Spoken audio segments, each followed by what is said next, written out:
pastor me deu um tema para falar nessa noite. Ele disse, olha, pastor, o tema é luzeiros como luzeiros no mundo, não é? E como luzeiros no mundo, eu queria que você abrisse a sua Bíblia em Filipenses capítulo 2. Vamos meditar nesse texto que fala especificamente, aparece essa expressão como luzeiros no mundo, não é? A palavra de Deus diz que nós somos de Jesus, amém, irmãos? Jesus é a luz do mundo, amém? E a igreja, nós todos como servos, discípulos de Jesus, nós temos uma missão nesse mundo. Jesus disse, eu sou a luz do mundo. Aquele que me segue nunca andará nas trevas, não é? Nunca, nunca. Então, se você é servo de Cristo, é discípulo de Jesus, você vai andar na luz, amém, irmão? Você vai andar na verdade, amém, irmão? Mas Jesus disse que esse seu andar na verdade, diz a palavra de Deus, é para a glória de Deus. Jesus disse, para que as pessoas olhem para vocês e vejam em vocês as boas obras e glorifiquem ao Pai que está no céu, amém? Então, a nossa caminhada nesse mundo como sal da terra e luz do mundo é para glorificar o nome de Jesus. É para fazer a diferença em todo canto que você estiver, na escola, faculdade, em casa, com os vizinhos, em todos os lugares, em qualquer ambiente da sociedade. A Bíblia diz, você tem que brilhar. Assim, brilhe a vossa luz diante dos homens, para que vejam as vossas boas obras e glorifiquem ao Pai que está no céu. Interessante que quando vieram as pragas sobre o Egito, a Bíblia diz que em todas as casas dos egípcios teve uma praga lá, que era a praga das trevas. E diz a Bíblia que em todas as casas dos egípcios havia trevas espessas, assim, não é? Eles não conseguiam enxergar nada, diz a Bíblia. E eles passaram 3 dias assim, com trevas espessas. Todo o povo egípcio ficou nas trevas. A Bíblia diz que eles não podiam se mexer. Eles ficaram na mesma posição 3 dias, com trevas espessas em todo o Egito. Mas a Bíblia diz que na casa do povo de Deus havia luz. Amém, irmãos? Dentro da casa do povo de Deus havia luz. Jesus disse, olha, a luz de vocês tem que ser parecida. O mundo está nas trevas. Onde nós andamos, no Acre, no Brasil e no mundo inteiro, o mundo está nas trevas. E a Bíblia diz, nós precisamos, como povo de Deus, brilhar no meio das trevas. Essa é a missão. Mas como fazer isso, pastor? Como é que a gente pode brilhar nas trevas? Então, Filipenses capítulo 2, o apóstolo Paulo vai nos orientar, dar algumas orientações sobre como nós podemos brilhar nas trevas. Eu penso que a maior dificuldade da igreja, brilhar nas trevas, pastor, esse púlpito aqui é para ti mesmo, porque é quase do meu tamanho o púlpito, pastor. Então eu vou ter que fazer assim, ó. Lá na igreja o púlpito é um pouquinho menor, né? E os pregadores bem, aqueles americanos quando vão lá, que são bem grandão, né? Eu fico humilhado quando eles vão lá. Que aí o irmão vai lá e sobe o microfone. Aí passa a palavra para mim. Aí. Esse aqui, os irmãos pelo menos vão ver minha cabeça. Glória a Deus, né, por isso. Filipenses capítulo 2, vamos ler do verso 12 ao verso 18. Porque, meus irmãos, um dos grandes problemas para que a igreja brilhe no mundo se chama imaturidade. Tem muita gente que se recusa a crescer na fé, porque crescer na fé dói, crescer na fé traz responsabilidades, e muita gente, meus amados irmãos, acredita, não é? Sabe aquele slogan do seu barriga, lá na escolinha do professor Raimundo? Quem é que lembra disso? Qual é o slogan do seu barriga na escolinha do professor Raimundo? Hã? Não, ele diz assim, a vida é uma escola e eu vim aqui para merendar, né? Esse é o slogan do seu barriga na escolinha do professor Raimundo. Tem muita gente que realmente não cresce a vida toda na igreja, ouvindo a palavra de Deus, participando da escola bíblica, participando de cursos até, mas não cresce, não cresce. São pessoas infantis, são pessoas imaturas, não é? São pessoas infantis na sua forma de falar, são pessoas infantis no seu estilo de vida, são pessoas infantis na sua forma de vestir. Paulo, falando aos coríntios, ele disse, olha, eu não consigo falar com vocês como pessoas espirituais, maduras. Eu só consigo falar com vocês como criança, ou como pessoas carnais. Não é? Então, a igreja de Jesus, hoje, ela não está conseguindo brilhar no mundo por falta de maturidade e de comunhão com Deus. Por falta do que Paulo vai falar, ele vai dizer que isso se chama desenvolvimento da salvação.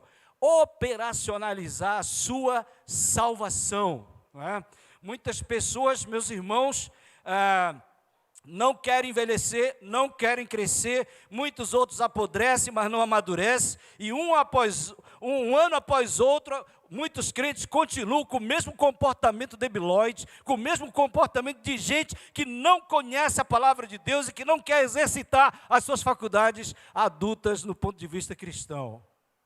Infelizmente, desculpa as palavras que eu estou usando. O apóstolo Paulo, 1 Coríntios, capítulo 13, versículo 11, Paulo diz assim, quando eu era menino, falava como menino, sentia como menino, pensava como menino, mas quando cheguei a ser homem, eu desisti das coisas de menino, das coisas próprias de menino. Então tem muita gente ainda que fala como menino, sente como menino, pensa como menino, não é? E realmente, meus irmãos, eu penso que hoje a igreja de Jesus, ela está passando por um processo não só de mau testemunho, mas um processo de mornidão. As pessoas estão brincando de ser igreja, as pessoas estão indo para a igreja apenas como se a igreja fosse um lugar de entretenimento, as pessoas estão indo porque lá é um lugar legal, tem segurança lá, proteção, e quando tem membro que é da polícia, é melhor ainda, não é? Lá eu me sinto seguro, que a minha igreja tem um monte de militar, entendeu? Não é Deus que é o escudo, são os militares dentro da igreja, entendeu? Então isso revela imaturidade, não é? E meus irmãos, lidar com gente imatura é cansativo, não é? Gente assim dá muita canseira, eu sei disso, tá? A gente que está no ministério há tantos anos, a gente sabe disso. Então, a imaturidade na vida cristã é um grande problema da igreja, que faz com que a igreja não exerça o seu papel no mundo, faz com que a igreja não desenvolva a sua missão, faz com que a igreja, muitas vezes, ela estagne, ela pare no tempo. Por isso que Paulo vai falar aqui desse grande desafio, né? Que é nós podemos ser igreja que brilha, uma igreja atuante, uma igreja reconhecida, não é? Não uma igreja reconhecida pelo seu status quo na cidade, não, pelo tipo de membro que frequenta, mas pelo seu testemunho de vida, de comunhão com Deus, desejo de crescer, de aprender, de fazer discípulos, de realmente causar um rebuliço na cidade a partir de uma vida entregue nas mãos de Deus. 1 Coríntios capítulo 3, verso 1 e 2, Paulo falando à igreja de Corinto, eu já falei aqui, ele diz assim, eu, porém, irmãos, não pude falar a vocês como a espirituais, e sim como a carnais, como a crianças em Cristo. Leite eu dei para vocês de beber, mas eu não dei alimento sólido para vocês, porque vocês não podem suportar alimento sólido, e nem ainda agora vocês podem, porque vocês ainda são carnais. E o autor de Hebreus, capítulo 5, verso 11 a 13, o autor de Hebreus diz assim, a esse respeito temos muitas coisas que dizer, e difíceis de explicar, porquanto vos tendes tornados tardios em ouvir. Pois com efeito, quando devis ser mestres, atendendo ao tempo decorrido, tendes novamente necessidade de alguém que vos ensine de novo quais são os princípios elementares dos oráculos de Deus. Assim vos tornaste como necessitados de leite e não de alimento sólido. Ora, todo aquele que se alimenta de leite é inexperiente na palavra da justiça, porque é criança. Pastor, como é que eu vou deixar de ser criança imaturo e vou ser um servo mesmo, maturidade para poder brilhar nesse mundo? Nós temos falado lá na nossa igreja durante muito tempo, né, e estamos trabalhando para isso já há algum tempo, dizendo, olha, irmãos, nós não queremos aqui pessoas seguidoras de Cristo e nem gente que está aqui para passar o tempo. E nem gente que está aqui, sabe, só para ser um membro de igreja. Não. Nós queremos pessoas aqui que realmente estejam interessadas em crescer espiritualmente, estejam interessadas em aprender a palavra de Deus, estejam interessadas em fazer discípulos. Jesus não chamou a gente para ser membro de igreja ou para, sabe, causar uma impressão social no mundo. Não, Jesus nos chamou para realmente nós fazermos a diferença. E como é que podemos fazer isso, pastor?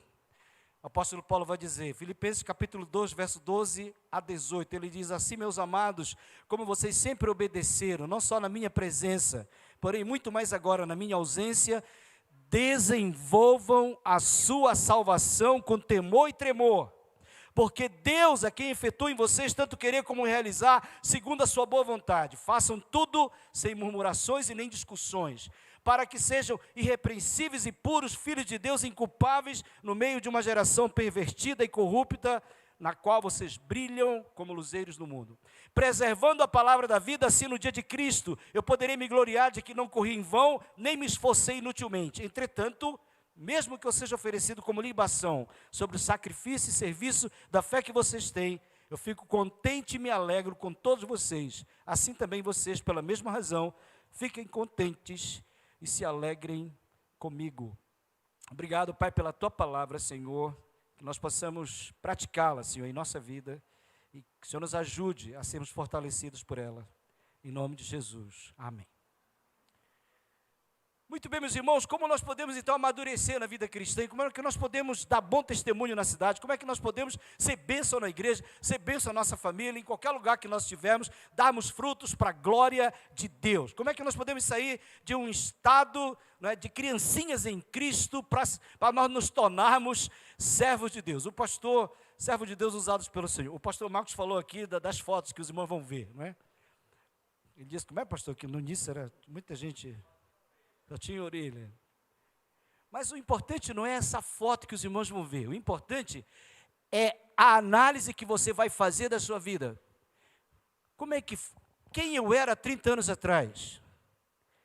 Esse tempo, de 30 anos atrás até agora, eu cresci espiritualmente, eu me tornei um servo nas mãos do Senhor, eu sou uma pessoa que realmente eu desenvolvo meus dons na igreja, eu tenho um compromisso com a igreja local, na obra do Senhor, no sustento da obra, eu estou participando da edificação dessa igreja, ou 30 anos se passaram e eu não fiz nada disso. Eu parei no tempo, estagnei, fiquei lá atrás. Não é? Então, meus irmãos, eu penso que... Paulo ele vai dizer aqui, olha, para nós crescermos e sermos luzeiros no mundo, sermos bênção nesse mundo, todos os lugares da sociedade, Paulo vai dizer assim, primeiro nós precisamos ter coerência e integridade. Amados meus, como sempre obedeceste, não só na minha presença, porém muito mais agora na minha ausência, desenvolvei a vossa salvação com temor e tremor. Não é? Então, uma vida coerente não precisa de público, para a sua integridade. E Paulo vai exortar, meus irmãos, 2 vezes os irmãos de Filipos, esse tipo de comportamento. Capítulo 1, versículo 27, Paulo vai dizer assim, vivei acima de tudo por modo digno do evangelho de Cristo, para que, ou indo ver-vos, ou estando ausente, ou sendo tocante a vós outros, que estás firmes em um só espírito. Então, a integridade na vida cristã evita uma vida dupla, não é? Uma vida de máscaras, não é? Integridade tem a ver com a pessoa por inteiro, a pessoa que não é fragmentada, a pessoa que não tem um coração dividido, a pessoa que não sofre de esquizofrenia espiritual, né? A pessoa, ela é o que é. A pessoa não precisa temer um outro comportamento, não tem realmente um outro comportamento diferente. Um comportamento é aqui, um tipo de comportamento dentro da igreja, um tipo de comportamento na vida privada, um outro tipo de comportamento não sei onde, não. Paulo ele diz, você só vai poder crescer se acontecer na sua vida coerência, se tiver coerência e integridade, não é? A vida do cristão não é uma vida fragmentada do tipo o médico e o monstro, não é. Se você age dessa maneira, você vai ser um desastre, a sua vida vai ser um desastre, do ponto de vista cristão. Não é possível então a gente crescer, meus amados irmãos, com uma vida dupla. Por isso que Paulo diz, olha, vocês foram coerentes, íntegros, na minha presença e na minha ausência. Tem muita gente que só é crente quando o pastor está presente. Quando o pastor viaja, deixa de ser crente. É muita gente que é crente só quando tem culto na igreja. Quando não tem culto, deixa de ser crente. E tem gente que diz que é crente, mas a vida no dia a dia é uma vida, infelizmente, de mau testemunho. Eu lembro que uma pessoa se converteu uma vez e ela estava no fogo do Espírito, né, pastor? Domingo à noite ela se converteu e aí segunda-feira de manhã ela foi trabalhar. Ela trabalhava numa secretaria aqui em Rio Branco. E aí ela chegou lá, quando o crente se converte, o pastor Caio Fábio dizia isso, né? Que crente novo é igual carro velho, né? Onde para, prega, né? Então, aquela irmã, ela estava, muito feliz, alegre, serva de Deus. E aí ela vai para o trabalho segunda-feira. Ela chega lá, ela olha uma irmã sentada assim numa mesa, e ela reconhece que era a irmã da igreja dela, e ela vai correndo lá, minha irmã, glória a Deus, que bênção te ver aqui, foi falando essa linguagem, né, que os crentes falam. E a irmã olhou para ela e disse, silêncio, calma, fala baixo. Ninguém aqui sabe que eu sou crente, calma. Deu. A irmã olhou, a irmã não entendeu. Ué, você só é crente na igreja? Aqui você não é? Aqui ninguém te conhece, aqui ninguém sabe quem você é? Não é? Então, Paulo está falando exatamente isso para a igreja de Filipos, não é? Nós precisamos, meus irmãos, desenvolver, crescer espiritualmente, não só na presença dos irmãos na igreja, mas quando você viaja, quando você está naquele hotel, quando você está lá naquela cidade, quando você está longe de tudo e de todos, você está longe de tudo e de todos, mas não está longe dos olhos daquele que vigia todas as coisas. A coerência e integridade tem a ver, meus amados irmãos, com a nossa intimidade com Deus. Depois Paulo vai falar de temor e tremor. Quanto mais eu me relaciono com Deus, mais eu devo realmente ter coerência e integridade na minha vida. Quero dizer uma coisa para você. A sua reputação pública, anote aí, hein? A sua reputação pública não pode ser maior do que o seu caráter. A sua reputação pública não pode ser maior do que o seu caráter. Porque carisma, para atrair pessoas sem caráter, é uma tragédia. É muito importante que o servo de Deus, ele realmente, na vida dele, haja coerência, integridade. Paulo fala isso para os filipenses, vocês precisam, eu louvo a Deus porque vocês estão crescendo na minha ausência, na minha presença e na minha ausência. O servo de Deus não pode depender de que alguém esteja, o discipulado é saudável, o relacionamento discipulador é saudável, com certeza. Você ajudar passo a passo aquela pessoa a crescer na fé, a conhecer Jesus, se converter, batizar, e ela aprender as doutrinas bíblicas, e você ajudar aquela pessoa a ela se formar, né? Como Paulo diz, gerar um filho espiritualmente, que dura 8 meses, 1 ano, 2 anos, eu não sei. Mas você está fazendo parte daquele processo, isso é muito saudável, você gerar um filho, produzir discípulos para Jesus, mas a palavra de Deus diz que realmente você tem que manter isso, e ter esse cuidado de não só gerar um filho, mas procurar ser exemplo de vida para ele. Então, meus amados irmãos, o apóstolo Paulo diz, olha, tanto na minha ausência como na minha presença, vocês realmente são servos obedientes. Depois Paulo vai dizer que para nós sermos luzeiros no mundo, nós precisamos desenvolver a nossa salvação com temor e tremor. Temor e tremor, verso 12. E essas duas palavras são interessantes. Elas aparecem em outro texto da Bíblia, no livro de Salmos, por exemplo. A Bíblia fala no Salmo 2, verso 11, diz a Bíblia, servi ao Senhor com temor e alegrai-vos nele com tremor. Servi ao Senhor com temor e alegrai-vos nele com tremor. Não apenas temor, mas tremor. 1 Coríntios capítulo 2, verso 3 também diz assim, e foi em fraqueza, temor e grande tremor que eu estive entre vós. O que tem a ver? O que significa essas palavras? Temor e tremor. Essas palavras têm a ver com reverência. Essas palavras têm a ver com sacralidade. Essas palavras têm a ver com mistério. Não é medo, não é medo de Deus. Deus não vai, eu vou servir ao Senhor, porque senão ele vai pegar o chicote dele, né, dar umas na minha costa, né? E eu vou ficar passando por esse sofrimento. Não, não é isso. Você não deve servir a Deus porque você tem medo dele. Não. Você deve servir a Deus porque você o ama. Amém? Amém? Você deve servir a Deus porque você o ama. Amém, igreja? Jesus disse: aquele que não me ama mais do que pai, mãe, irmãos e filhos e sei lá, a família inteira, aquele que ama essas pessoas mais do que a mim, não pode ser meu discípulo. Não pode. Então, meus irmãos, a nossa vida como discípulos, a centralidade é Jesus. Jesus tem que estar no centro. Amém? Ele no centro, Ele é o centro. Sabe? Ele disse: sem mim vocês não podem fazer nada. Então, Ele deve ser o centro.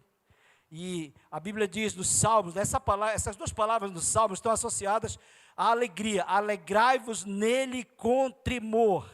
Então, meus irmãos, para ser luzeiro no mundo, eu preciso crescer numa atmosfera de sacralidade. Deus, Ele é santo, e eu sou pecador. Eu não posso, de forma nenhuma, sabe, eu não posso querer misturar as coisas e achar que Deus, Ele vai me aceitar de qualquer jeito. Jesus disse: vocês não podem servir a dois senhores, que vocês vão ter que um dia agradar a um e desagradar o outro. A Bíblia fala que quando Moisés chegou lá no monte diante do Senhor, Deus disse lá em Êxodo capítulo 3, verso 5, Deus disse para Moisés: Moisés, não te chegues para cá, tira as sandálias dos pés, porque o lugar que você está é terra santa. É terra santa. A igreja só vai poder ser luzeiro no mundo se ela desenvolver essa relação com Deus, a sua salvação com temor e tremor, entendendo que Deus é santo e que eu não posso brincar de evangelho, não posso brincar de igreja e muito menos brincar com Deus. A Bíblia diz: Deus não se deixa escarnecer. Aquilo que o homem semear, isso ele ceifará. Pessoas levianas com o sagrado, irmãos, com Deus, perdem o temor e são incapazes de se admirar com as coisas espirituais. Você sabia disso? Sabia que tem crente que está muito tempo na igreja, mas não lê a Bíblia, nem um dia na semana? E quando lê assim esporadicamente. Sabia que tem crente que, sabe, leva a vida cristã empurrando com a barriga, não ora, não participa de nenhum ministério na igreja, não participa de nenhum grupo de oração, não participa do sustento da obra, não frequenta os cultos regularmente, não está nem aí, é quando dá tempo. Ah, pastor, minha agenda é muito lotada. É igual aquele rapaz que a gente foi convidar uma equipe para fazer o trabalho de missões, e aquele rapaz disse assim: olha, pastor, eu não vou porque eu sou um cara, eu trabalho, eu sou um cara muito ocupado. Coitado. E tinha uma equipe assim que já tinha dito sim. E esse irmão disse: olha, pastor, eu não posso porque eu sou um cara muito ocupado, eu trabalho. Eu disse: então você está dizendo para esse grupo aqui, tinha mais de 20 pessoas, que eles são vagabundos? Que eles são um bando de gente desocupada? E só você é o trabalhador? Parabéns. Você está errado. Porque esses irmãos aqui, todos eles trabalham igual você. Eles têm família, eles têm trabalho. Mas a diferença entre eles e você é que eles colocam Jesus no centro da vida deles. E você está achando que você é o cara o maior trabalhador da paróquia. Jesus, ele não chamou os discípulos, ele não chamou nenhum desocupado. Todos os discípulos que Jesus chamou para segui-lo, estavam fazendo alguma coisa, estavam desenvolvendo um trabalho. O que Jesus quer é que você dê prioridade a Ele na sua agenda. Dê prioridade a Cristo na sua agenda, em nome de Jesus, meu irmão. Hoje é domingo, amanhã começa uma semana nova. Você está ouvindo essa palavra, esse pedido de Deus a você nessa noite. Dê prioridade a Cristo na sua agenda, em nome de Jesus. Não deixa por último. Ah, se der tempo, depois que eu fizer tudo, que eu cumprir toda a minha agenda, se der tempo eu vou lá dar uma oradazinha com aqueles irmãos lá. Não é assim. Não é assim. A Bíblia diz no livro de Atos, Nós lemos um relato de como que a igreja primitiva reagia diante daquilo que Deus estava fazendo entre eles. A Bíblia diz, em cada alma havia temor. Em cada alma do povo da igreja primitiva, do crente da igreja primitiva, havia temor. Não fala que nós geramos a nossa salvação, não fala isso. O Espírito Santo que nos converte, é o Espírito Santo. Salvação, porque a Bíblia diz a nossa responsabilidade de nos submetermos, não é, ao Senhor. A priori, a primeira pergunta seria assim, né? Bom, se é Deus quem faz, então não é a nossa responsabilidade fazer. Não devemos fazer nada. Porque Deus é soberano. A soberania de Deus, meus amados irmãos, ela não anula a responsabilidade. A Bíblia diz que cada um de nós dará conta de si mesmo a Deus. Ah, pastor, eu pensei que eu ia para o céu porque meu pai é diácono aqui da igreja. Ah, pastor, eu pensei que ia para o céu porque minha mãe foi membro fundadora dessa igreja. Ah, pastor, eu pensei que eu ia para o céu porque o meu pai, ele faz parte do grupo ali dos homens de honra. Ah, não, eu pensei que eu ia para o céu porque eu faço parte do grupo, tem irmão até que ressuscita lá os levitas, né? Eu sou do grupo dos levitas da igreja. Ainda dá uma mexidinha na cabeça assim, né?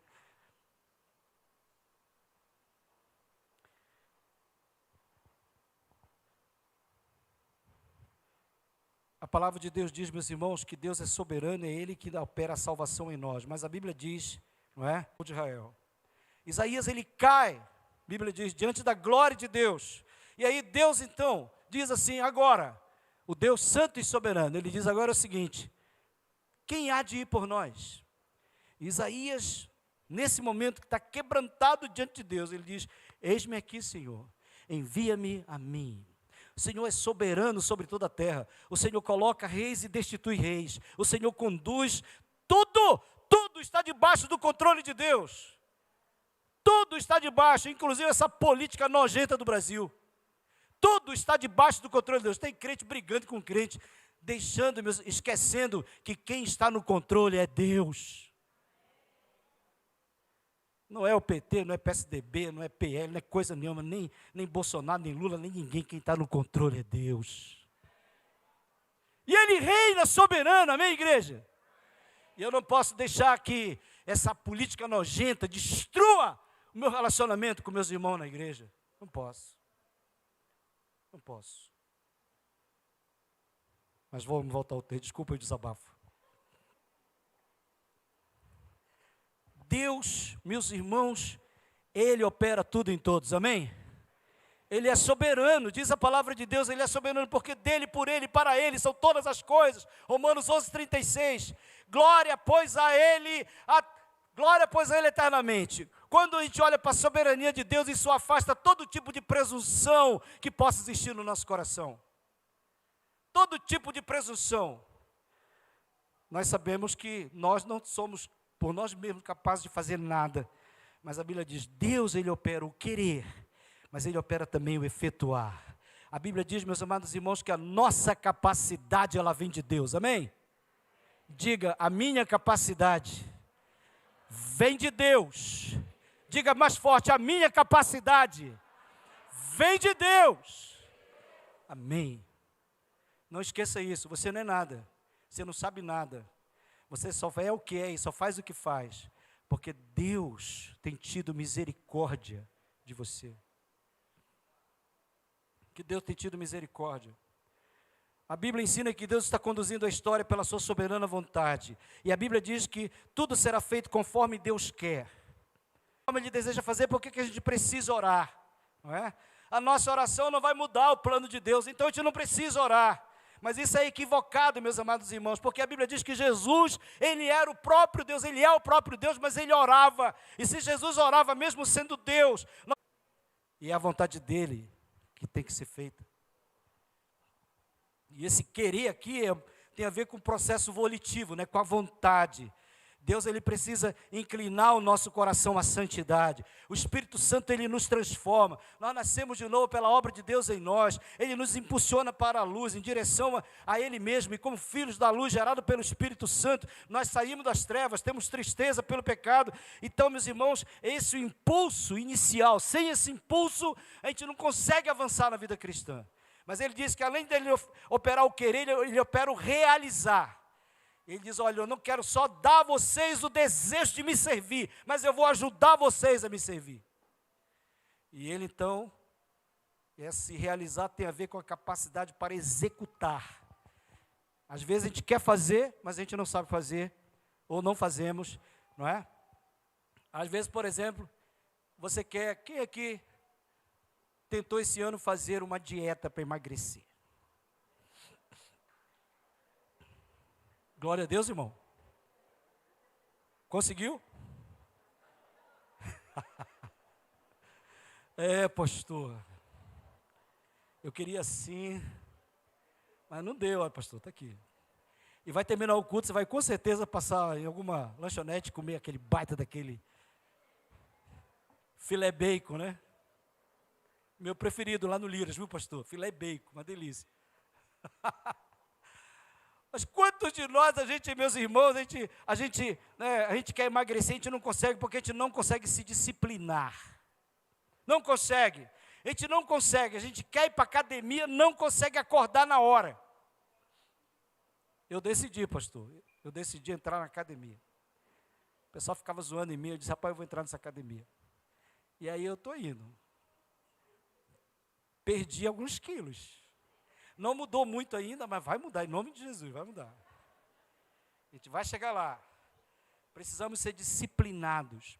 E se tratando das coisas espirituais, é mais difícil ainda, porque você quer fazer a obra de Deus, mas aí quando você começa a primeira semana, a segunda semana, a terceira semana, você cai. Caramba, puxa vida. Não, mas a Bíblia diz que o justo pode cair, o Senhor levanta, e você levanta de novo. Aí vai, pá. Quarta semana, cai de novo, você vai. E aí você não consegue se manter em pé. Não é? Não consegue. Por isso que a Bíblia diz, Deus então entra em ação, e Ele nos dá a vontade, e Ele nos dá a força para realizarmos a sua obra. Amém, meus irmãos? Sabe, na Grécia existe o Pártenon, né, que muitos irmãos aqui já conhecem, talvez até você já foi lá. É uma das obras mais maravilhosas da arquitetura do mundo antigo. Fica lá em Atenas. O prédio não tem mais o teto, mas as colunas permanecem inabaláveis. E o que surpreende os estudiosos é a precisão daquelas colunas, porque elas estão milimetricamente paralelas. E aquelas colunas, elas, por serem milimetricamente paralelas, elas não se cruzam, não há ponto comum entre elas, elas não se encontram. Mas, meus amados irmãos, é interessante, comparando isso com a nossa vida espiritual, né? Nós devemos, diz o salmista, nós devemos ser como um monte de Sião que não se abala, mas permanece para sempre. Amém, irmãos? E nós devemos também ter um ponto de convergência com Deus. Sabe, nós precisamos ter um ponto de convergência. A Bíblia fala que lá no Jardim do Éden existia um ponto de convergência. Deus vinha todo dia, na viração do dia, num determinado lugar, havia um ponto de convergência onde Ele conversava com aquele casal, Adão e Eva. E diz a palavra de Deus que quando eles pecaram, Deus veio no mesmo horário, no mesmo lugar, e não os encontrou ali. E Deus começou então a chamar por Adão, Adão, onde você está? Ele estava escondido, ele descobriu que tinha pecado, se escondeu de Deus, tentou se esconder de Deus, ninguém se esconde de Deus, não é? Então, meus irmãos, Deus, Ele quer que entre nós e Ele haja pontos de convergência, porque se você não consegue, sabe uma coisa, meu irmão? Você que tem tentado muitos anos ser crente mesmo, não tem conseguido. Tem algo espetacular que eu vou falar para você nessa noite. Deus, Ele olha para o teu coração, amém? Eu vou dizer novamente, Deus olha para o teu coração, amém? A Bíblia diz, o salmista diz, Senhor, sonda o meu coração, sonda o meu coração, vê se há em mim algum caminho mau, guia-me pelo caminho eterno. A Bíblia diz que se Deus olha para o teu coração e vê que a motivação que está dentro de você é sincera, você realmente é uma pessoa que quer servir a Deus, não está conseguindo servir, não está conseguindo ser o servo que você gostaria de ser, mas você tem uma motivação correta. Deus olha para o teu coração e vê que você é uma pessoa que quer isso.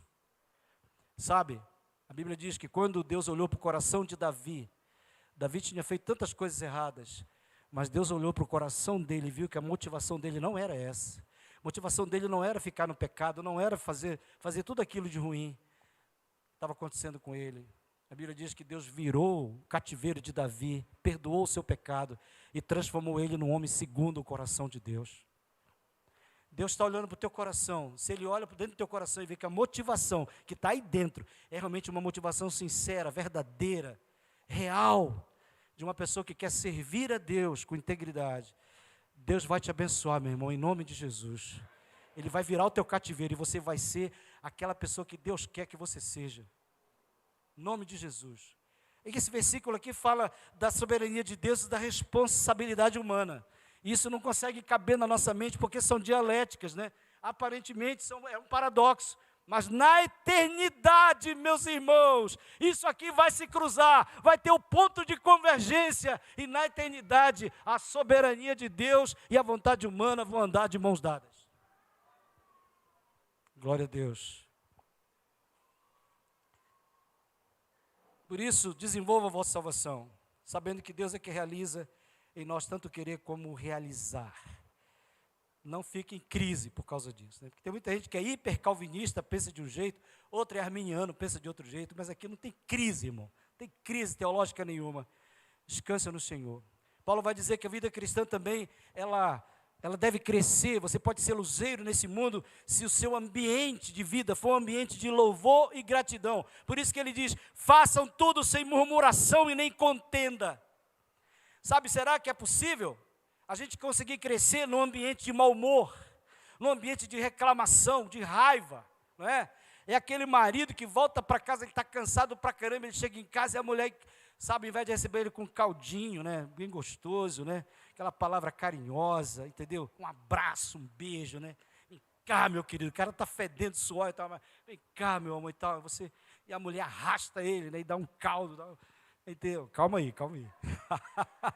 Eu estou exagerando aqui no negócio. Mas assim, trata ele com... O cara diz, calma, mulher, deixa primeiro eu entrar em casa. Deixa pelo menos eu entrar em casa, por favor. Deixa eu sentar, satisfaz. O coração está insatisfeito. E o coração insatisfeito não traz glórias a Deus. Não traz. O salmista diz, agrada-te do Senhor, Ele satisfará os desejos do teu coração. Nós precisamos nos agradar de Deus, mas muitas vezes nós fazemos o contrário. Nós ficamos insatisfeitos com Deus. Devemos nos alegrar com o que Ele faz, com o que Ele nos dá. Temos que ter gratidão no nosso coração todos os dias. A Bíblia fala, meus irmãos, que quem acorda a gente não é o despertador. Não é. A Bíblia diz que quem nos desperta todas as manhãs é o Senhor, amém? A Bíblia diz que quem destampa nossos ouvidos de manhã para você ouvir os pássaros, né? Ou ouvir o som de manhãzinha, é Deus. A Bíblia fala que quem dá a respiração é Deus. A Bíblia fala que quando você se levanta e vai para o chuveiro, vai tomar um banho, aquilo, tudo que que você tem não é seu, é Deus que te dá. E você vai então para tomar o café da manhã, tudo que tem na mesa, foi Deus que deu para você. E a Bíblia diz, e aí você abre a Bíblia para fazer o devocional, e você lê lá, as misericórdias do Senhor se renovam a cada manhã. Glória a Deus. Tudo é Deus. Por isso que Jesus disse assim, sem mim vocês não podem fazer nada. E o salmista ainda diz assim, olha, todas as nossas fontes estão nele, todas. Por isso que Jesus disse à mulher samaritana, a água que eu te der, se você beber da água que eu te der, você não vai ter mais sede. Todas as nossas fontes, as nossas necessidades, a nossa satisfação está em Deus. O nosso contentamento está em Deus, não está na política, não está no dinheiro, no banco, não está na situação econômica, não está na pandemia. O nosso contentamento está em Deus. É Ele quem nos satisfaz. Amém, igreja? É Ele. Por isso, pare. Mude esse mau hábito. Tem gente que vive uma apatia geral, vive o tempo todo triste, apático. Ninguém cresce num ambiente de murmuração. Nós precisamos ser agradecidos. E quando nós temos o coração grato, as coisas ao nosso redor se tornam melhores. Você consegue viver um dia. Quando você amanhece o dia agradecendo a Deus, você corre durante todo aquele dia. E é como Isaías fala no capítulo 40, verso 31. Você corre você corre e não se cansa. Você é capaz de subir uma montanha. Não se cansa. Nós tivemos um projeto, pastor Marcos, agora, em agosto, plantando uma igreja, lá na Chapada Diamantina, lá em uma cidade chamada Catuleste, na Bahia. Plantamos uma igreja ali. Em 2018 fomos com uma equipe, plantamos a igreja, e agora fomos para fazer a consolidação do trabalho. E eu tinha o desejo, lá nessa cidade tem o Pico do Barbado, que é o maior monte, a maior montanha do Nordeste, o maior pico do Nordeste. 2.100 e poucos metros. E eu tinha o desejo de subir esse pico. E os irmãos diziam, pastor, olha a tua idade, pastor. Pastor, tu está com uma leve protuberância abdominal.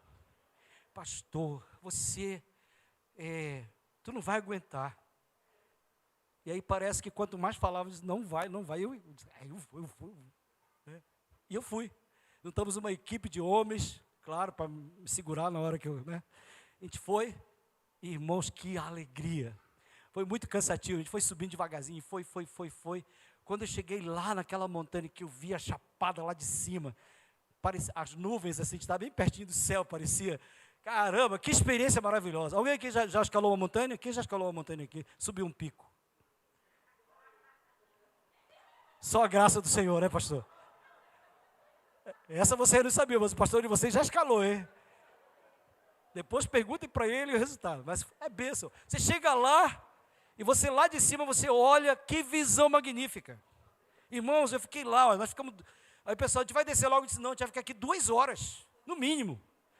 Eu tirei foto, e fiz vídeo, e agradeci a Deus, fizemos um culto de oração, levamos umas coisinhas, fizemos um memorial ali, um marco, deixamos lá em cima da montanha, e foi muito legal. Que experiência maravilhosa, essa experiência, tremenda. Então nós precisamos, meus amados irmãos, ser agradecidos pela força que nós temos no Senhor. Amém, irmãos? A alegria do Senhor é a nossa força. A alegria do Senhor é a nossa força. Nossa força está no Senhor. Para sermos luzeiros no mundo, nós precisamos também viver em santidade. Ele diz, para que vocês se tornem irrepreensíveis e sinceros, filhos de Deus, inculpáveis no meio de uma geração pervertida e corrupta, na qual resplandeceis como luzeiros no mundo.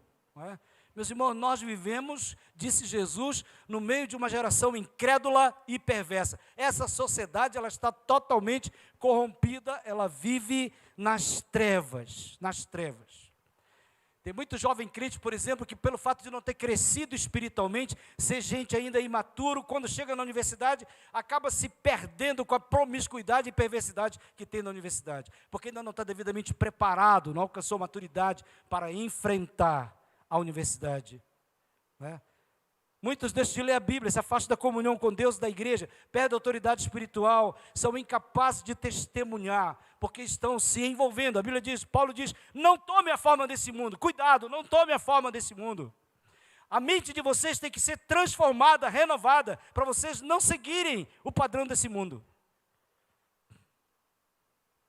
Mas tem muita gente, infelizmente, que fracassa. E aí o texto diz, devemos resplandecer como luzeiros no mundo. Nosso papel é esse, ser luz no meio das trevas. Mas como vamos conseguir isso?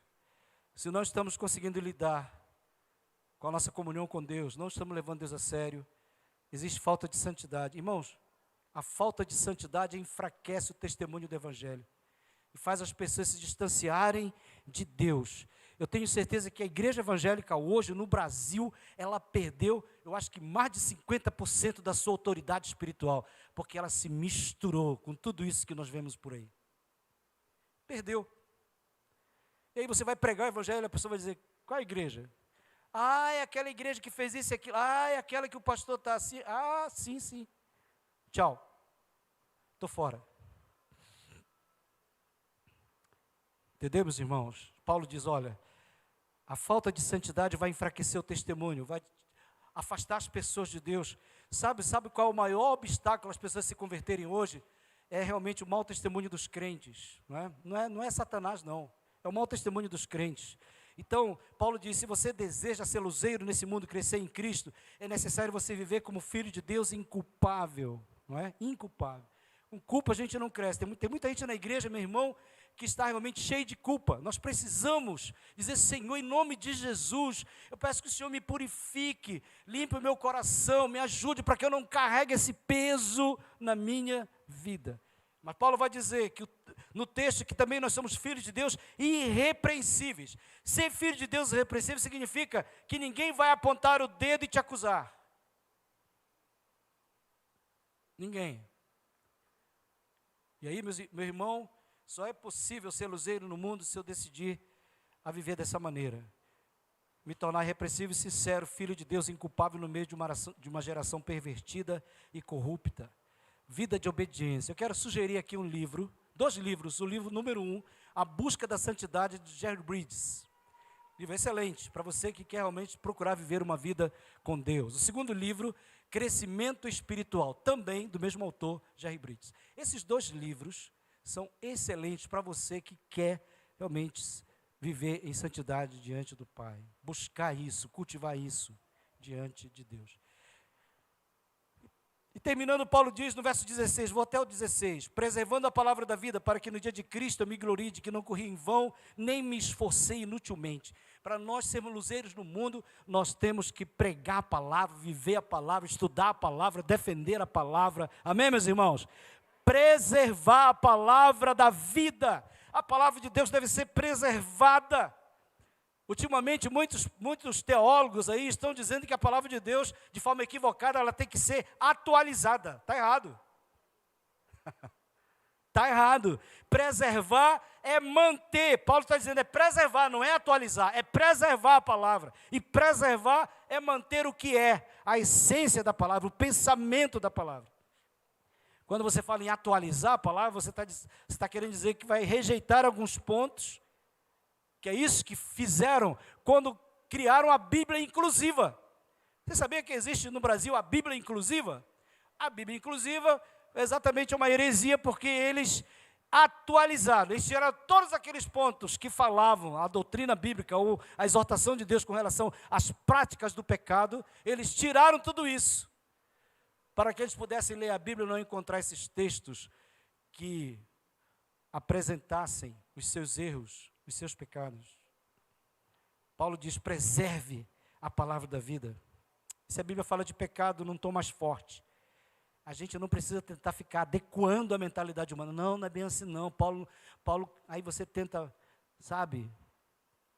apaziguar, tenta diminuir o efeito dessa exortação. Não.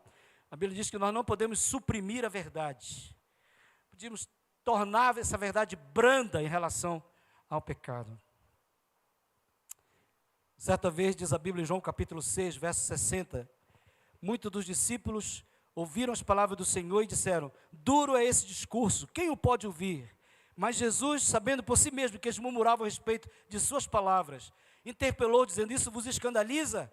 À vista disso, muitos dos seus discípulos o abandonaram e já não andavam com ele. Então Jesus perguntou aos 12, porventura vocês também querem ir embora, se retirar? Olha, Jesus está dizendo, o evangelho que eu prego, a palavra que eu prego, escandaliza vocês? Então podem ir.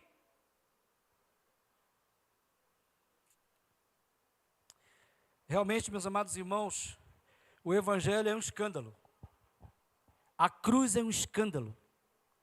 O amor de Deus pelo pecador é um escândalo. Por essa razão, nós não podemos nos envergonhar do evangelho. Paulo diz, eu não me envergonho do evangelho, porque é o poder de Deus para a salvação de todo aquele que crê. Amém, igreja? Meus amados, a minha oração é que nos próximos 30 anos, toda a membresia dessa igreja decida realmente caminhar com Deus, caminhar com a sua palavra. Decida ser luzeiro nesse mundo, procurando viver aquilo que Paulo fala nesse texto, procurando praticar isso. A Bíblia diz, quanto mais você se esforçar para desenvolver isso, você crescer, você se tornar realmente um servo de Deus, obediente à palavra, útil no reino, né? Submisso à sua liderança, e principalmente, né, coparticipante da obra de Deus no mundo. Se realmente você decidir isso, Deus vai, com certeza, fazer essa igreja se tornar referência, não só no Acre, mas no Brasil e no mundo. Curva a sua cabeça em oração. Coloque como item principal na sua agenda, a partir desta semana, o seu crescimento espiritual. E eu queria fazer um convite a você que está aqui nessa noite. Se você ainda não teve um encontro com Jesus, ainda não entregou sua vida a Jesus, ainda não entendeu o que é isso. A Bíblia diz que Deus ama você muito. Mesmo você sendo pecador, mesmo nós sendo pecadores, Deus nos ama. A Bíblia diz que Deus não leva em conta os nossos pecados. E por causa disso, a Bíblia fala que Cristo, Ele deu a vida dele por nós, mesmo nós sendo pecadores. Ele não esperou você melhorar, você ser uma pessoa melhor, não. Você deixar de lado tudo que você está fazendo, os problemas, não. Ele chama você do jeito que você está, para você ter um encontro inicial com Ele. E quando a Bíblia fala, quando você crê nele, você se arrepende dos seus pecados, você confessa Ele como teu Senhor e Salvador, o Espírito Santo passa a habitar na tua vida. E é o Espírito Santo que vai fazer as transformações necessárias na sua vida. E eu queria saber, se você quer, nessa noite, aceitar o convite de Jesus, Ele está chamando você. A Bíblia diz, todo aquele que invocar o nome do Senhor será salvo. Se você quer tomar essa decisão, você pode ficar em pé onde você está. Onde você está. Eu vou orar pela sua vida. Eu não vou insistir no convite, não. Mas se Deus falou ao seu coração e você quer fazer parte da igreja de Jesus, crescer espiritualmente, ser um servo de Deus, eu convido você hoje a se entregar a Cristo. Tem alguém em nosso meio que quer tomar essa atitude? Fique em pé onde você está. O segundo convite é para aqueles membros da igreja que já fazem parte da comunidade, mas que sabem que não estão levando Deus a sério, não estão crescendo espiritualmente, não estão comprometidos com a palavra, comprometidos com a graça de Deus, comprometidos com o Evangelho, e querem hoje, tomar uma decisão, uma atitude, de que a partir de hoje, para sempre, a sua vida você vai ter como meta na sua vida, refletir a luz de Cristo, para que todos olhem para você e vejam em vocês a presença de Jesus, em você a presença de Jesus, para que todos olhem para aquilo que você está fazendo e glorifiquem ao Pai que está no céu. Tem alguém nessa noite que quer tomar essa decisão de consagração, de reconciliação com Deus? Fique em pé onde você está também, em nome de Jesus. Queria orar por você. Tem alguém?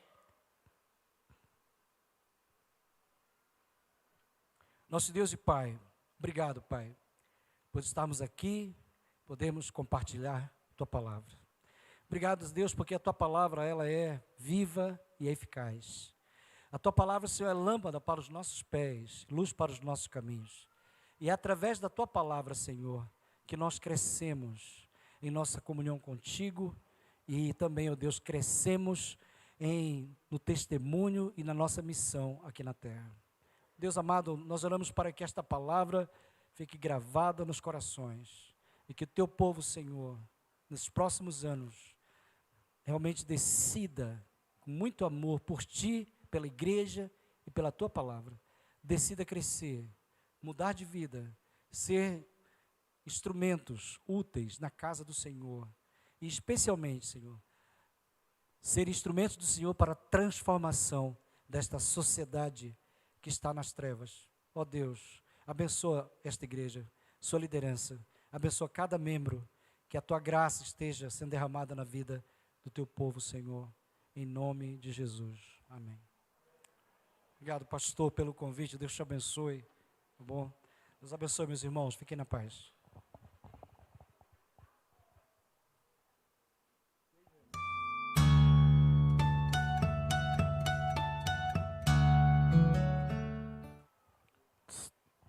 Bom, queria dizer que eu não posso ver uma montanha, tá? Só para... E eu tenho testemunhas, só para deixar claro, tá bom?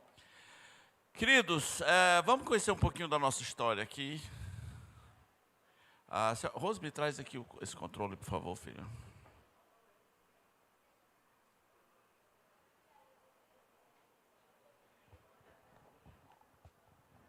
Então, a gente trocou de logotipo, logomarca, há algum tempo atrás. Eu queria explicar esse logo aqui, porque esse peixinho, né? Porque o pessoal fala que o peixe é o símbolo do cristianismo. E assim, isso é meia verdade.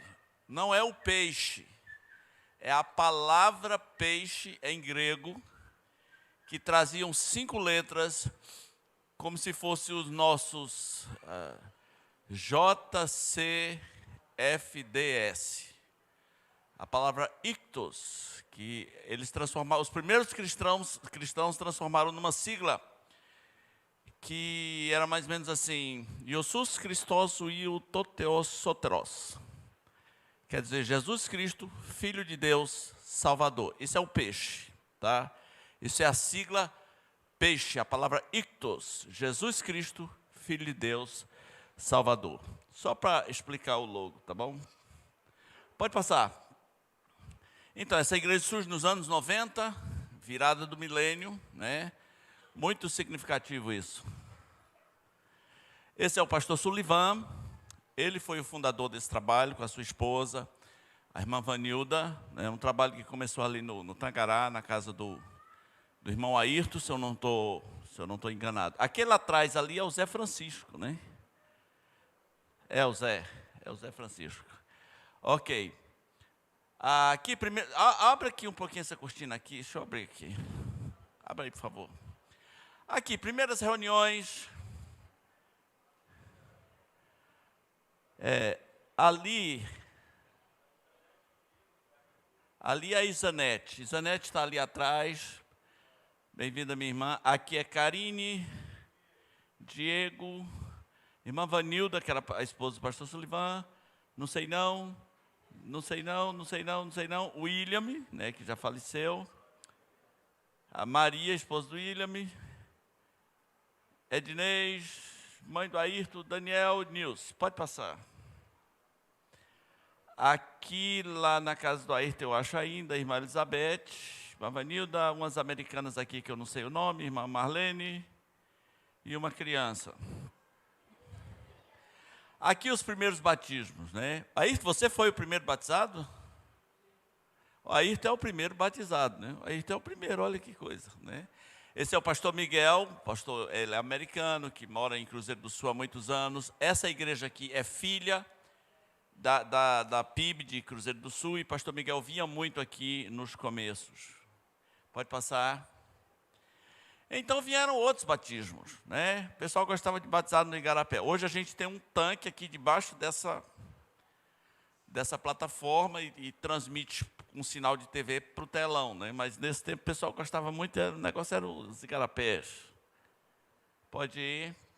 Então aqui houve batismos, ali na direita temos o irmão Maia, Marcelo. Quem é esse? Taylor.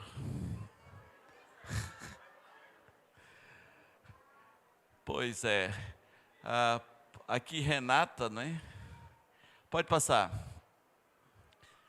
Aqui, se eu não me engano, essa aqui de vermelho aqui, é você? É você, Viviane? Viviane, Lívia, Marrocilda, Renata mais uma vez. Aqui Daniele, né? Pode passar. Outros batismos. Pode ir. Aí o pessoal falou, vamos comprar um terreno. Ei, vamos comprar um terreno, né? Só que era o seguinte, esse bairro aqui não era habitado. E aí surgiu o dilema. Quem é que vai para acolá? Quem é que vai para aquele lugar? Mas vocês são doidos, né? O pessoal teve a visão de que a cidade respirava para cá, então aqui era o lugar, aqui é o canto. Pode passar. Pode passar. E o povo veio, né? Passando. Ok, deixa eu lhe mostrar uma curiosidade aqui. Quem é esta pessoa aqui? Davi Friale, né?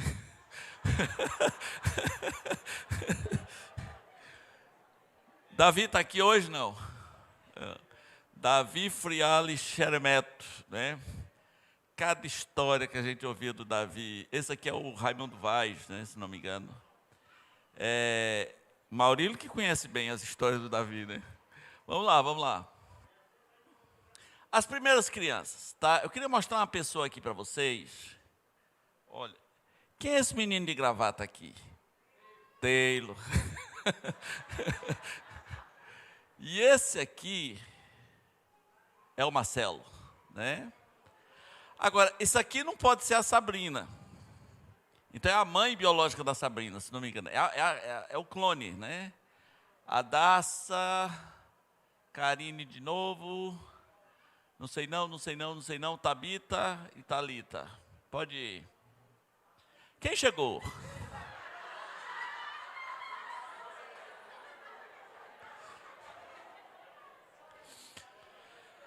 Tá. Deixa eu explicar.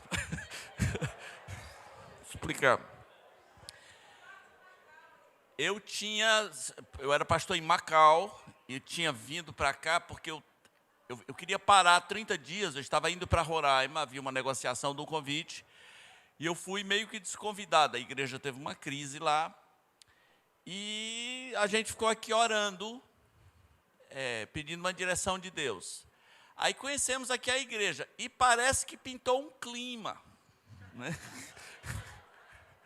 Na verdade, eu conhecia o pastor, a gente se encontrou na rua, ele falou assim, vá pregar lá.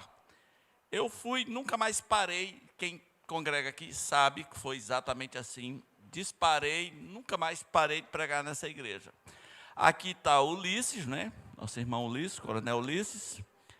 Só a orelha também. E ali atrás o Joanilson, né? Quem vê o Joanilson hoje vai ver que ele prosperou, né? Tem uma história interessante. Houve uma construção aqui, uma reforma, e tinha um pedreiro que era pastor da Assembleia de Deus. Aí, veio ensaiar aqui o Joanilson, o Ulisses e o Weber. E eles estavam tocando aqui, e o pastor da Assembleia de Deus gritou assim, rapaz, esses velhão toca pra caramba, né? Então, o Ulisses não gostou muito desse negócio de velhão, mas um bom nome para uma banda, né? Os velhão. Tá, vamos lá. Então, 3 meses depois, por que eu falo que pintou um clima? Porque 3 meses depois a igreja já estava me consagrando, me empossando. Assim, ou foi muita imprudência, ou foi uma direção de Deus. Porque, na verdade, a igreja estava orando. O pastor precisava de uma pessoa para trabalhar com ele. Estava orando e eis que eu surjo, né? Apareci e lá vai, né? Também nessa época aqui, quem apareceu? O pastor Sérgio. Ele chegou primeiro do que eu. Eu cheguei, fui casar o pastor Sérgio. O pastor Sérgio viria a ser o nosso obreiro lá na Igreja do Esperança, né? Que está lá hoje, né? É o nosso pastor lá no Esperança. Pode ir. Então, a igreja foi crescendo. Vocês estão vendo aquelas aberturas lá atrás? Porque era no prédio lá de cima, né? Então, a gente foi abrindo as salas para caber mais gente. Pode ir. Ok. Então, aqui foi um culto... Pode passar aqui? Porque foi a minha consagração. Aproveitei para fazer a minha consagração pública. Pastor Miguel veio, foi um culto demorado, uma sabatina teológica, doutrinária. Foi bom para quem estava aqui, porque foi nível alto, né? E foi muito bom, graças a Deus, foi muito bom. E aqui o pastor João, na hora da unção com óleo, né? Isso deve ter. Aqui uma peça de teatro, esse aqui é o Gipso, fazendo um papel de um garçom. Pode ir. Aqui uma noite especial, eu fui trabalhar com jovens, a gente fazia umas loucurinhas com os jovens, uma luta de boxe aqui, uma coisa simples. Esse era o Antônio, lá atrás o Sullivan, né? Pode ir, Daniela era a garota propaganda da luta, lá atrás está o Dissonei. Muitos retiros, desde aquele tempo, nessa igreja gosta muito de retiros. Esse aqui foi a nossa irmã Elianete, que não está mais conosco, e aqui Soraya, pode ir. Aqui é retiro lá no Terra Nova, na fazenda do Ayrton. Muito bom, todos esses anos que a gente passou indo para Terra Nova. Muito bom, muito bom, muito bom. Quem é esse garoto aqui, ó? Deixa eu ver aqui. Não está indo o laser. Quem é o boné branco aqui? É o Tauan, né? Esse aqui e esse? Lucas. Lá atrás está Franciele, Renata e não sei mais. Agora, quem é esta figura aqui, né? Este é o Tomás. Você vê que ele estava no peso.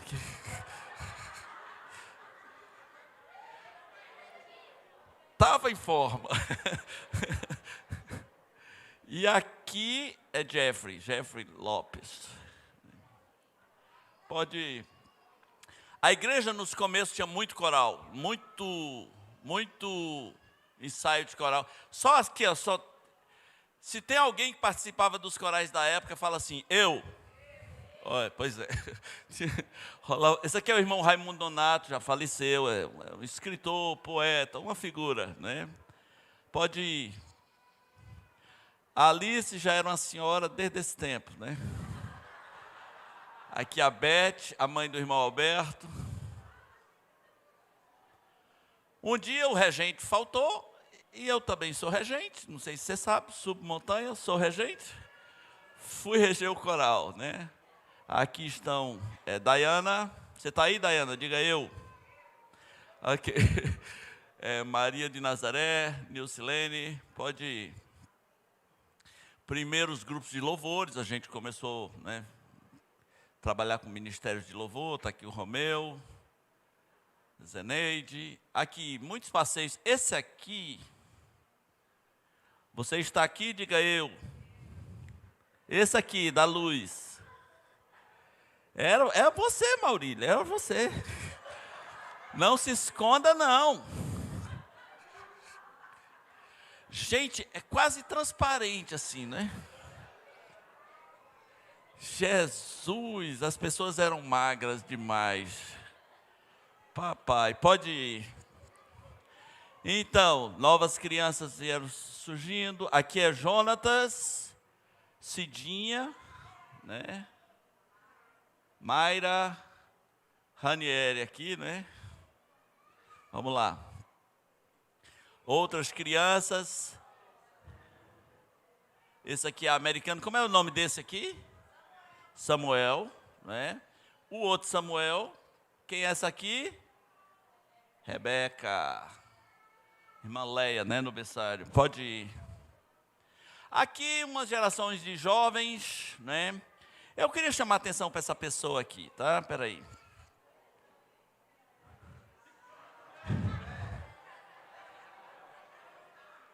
Não está fora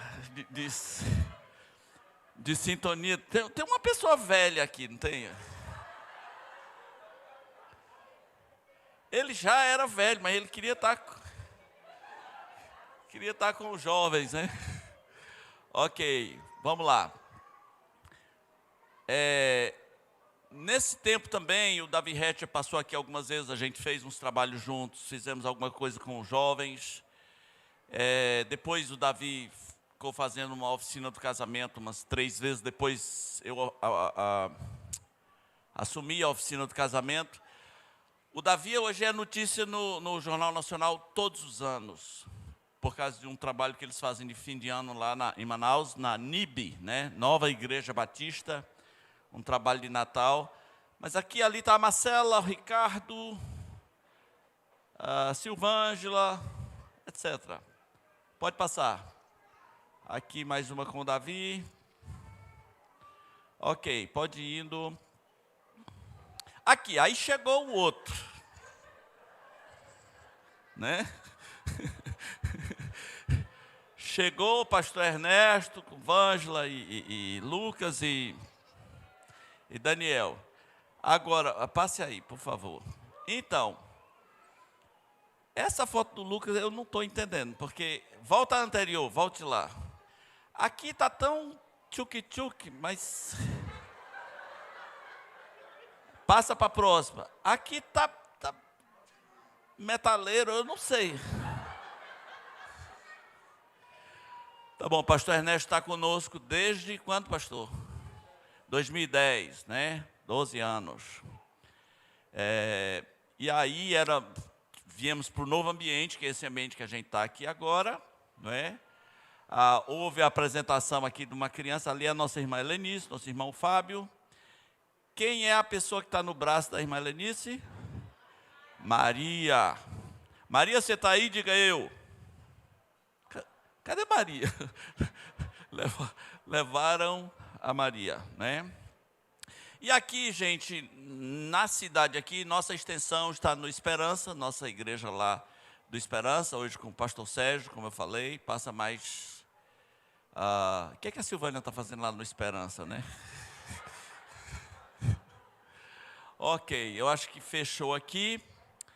E assim, uma coisa que a gente tem saudade aqui é o seguinte: antes da pandemia, nossa escola dominical, em algum momento, a gente parava tudo para comer, né? A gente fazia o lanche.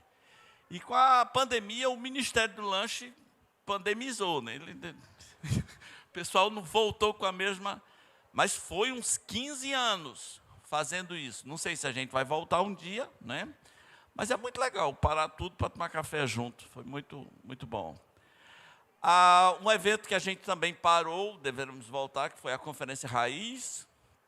Até pouco tempo, está ali o Marcos Teles ali no centro, né? Até pouco tempo tivemos uma Conferência Raiz. Pode passar. Ok. Vamos aplaudir o Senhor por esse tempo. Esse é um pouco da nossa história. Isso é um pouco da nossa história.